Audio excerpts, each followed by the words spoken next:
সবাই বলেন আলহামদুলিল্লাহ, আলহামদুলিল্লাহ। ভাইরা আমার, ভাই বন্ধুরা, আমার নবীর মেয়ে, আমাদের নবীর মেয়ে আদম হুজুরের আম্মা জানে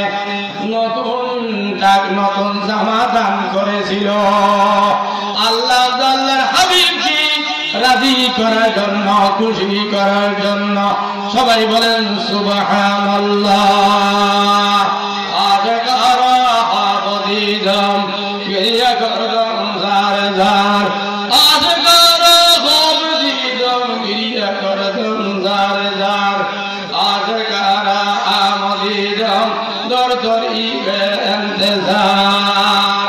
ভাইরা আমার, এরপরে কি বলে ওয়ালিয়াতামা, এতিমের সাথে ভালো ব্যবহার করো, এতিমের সাথে ভালো ব্যবহার করো, এতিমের সম্পত্তি কেড়ে নিও না।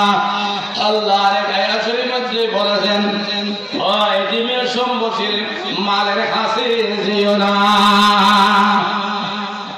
আবু জেহেলের অভিযোগ ছিল ওর আব্বুর সাথে ভালো সম্পর্ক ছিল, ভালো সম্পর্ক থাকাকালীন আস্তে আস্তে অল্প অল্প বসে দিয়ে ওর বাচ্চার সমস্ত সম্পত্তি আবু জেহেল নিয়েছিল। এরপরে বাচ্চা যদি টাকা খুঁজতে যায়, বাচ্চাকে মারধর করে তাড়াই দে। এ বাচ্চা খাওয়া দাওয়া না পেয়ে অনেক দুর্বল হয়ে পড়েছিল, কাপড় চোপড় নাই, ফকিরের মতো অভাবগ্রস্ত হয়েছিল। আল্লাহর নবীর দরবারে, আমাদের নবীর দরবারে, আমার নবীর দরবারে বিচার দিল, হুজুর আবু জেহেল আমার আব্বুর সম্পত্তি সব করে নিছে, সব নিয়ে নিছে। আমি যদি খুঁজতে যাই আমাকে মারধর করে তাড়াই দে। দয়াল বান্দার নবী রাহমাতুল আলামিন নবী, ওয়া মা আরসালনাকা ইল্লা রাহমাতাল লিল আলামিন।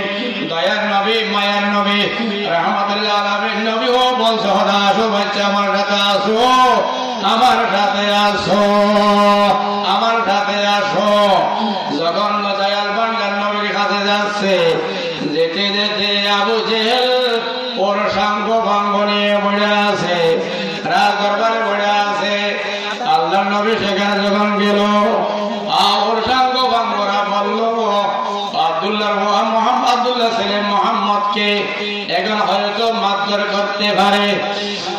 আল্লাহর হাবিব যখন আবু জেহেলের হাতে গেল এতিম ছেলে নিয়ে, এতিম বাচ্চা নিয়ে, এ আবু জেহেল এই বাচ্চার সম্পত্তি কেনা রেখে দিছে, বলো বাচ্চার সম্পত্তি টাকা পয়সা এখনই দিয়ে দেন, আমার সামনে দিয়ে দেন। সবাই বলেন সুবহানাল্লাহ।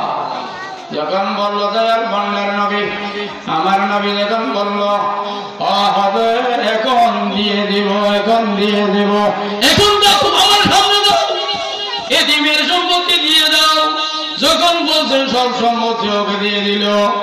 দয়াল বান্দার নবী চলে গেল, বাচ্চ চলে গেল, ওর সাঙ্গ বান্ধবরা খোঁজ করলো, ও আমাদের সর্দার আবু জেহেল, আপনি বড় নেতা নয় না, আপনি বড় নেতা নয় না, আপনি কেন আব্দুল্লাহ ছেলে মোহাম্মদ যখন এখানে আসলো, আপনি যখন নরম হয়ে গেছেন, এতিমের সম্পত্তি সব দিয়ে দিছেন।